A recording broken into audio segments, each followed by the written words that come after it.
وحید بادپی متولد سال 1365 در شهر خرم‌آباد استان لرستان متولد شد. از نوجوانی وارد ورزش شد.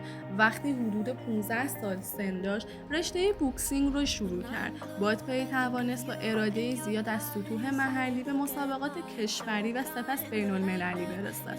در بخش زندگی شخصی، وحید بادپی یک پسر داشت از ازدواج اولش که بعدها به جدایی انجامید. پس از آن در سال 1402 خبر انتشار یافت که وحید بادپی با سحر رحمانی، یکی از چهره‌های معروف بدنسازی بانوان ایران، ازدواج کرده. اکنون وحید و سحر نه فقط در زندگی شخصی بلکه در فضای حرفه‌ای نیز همراهند.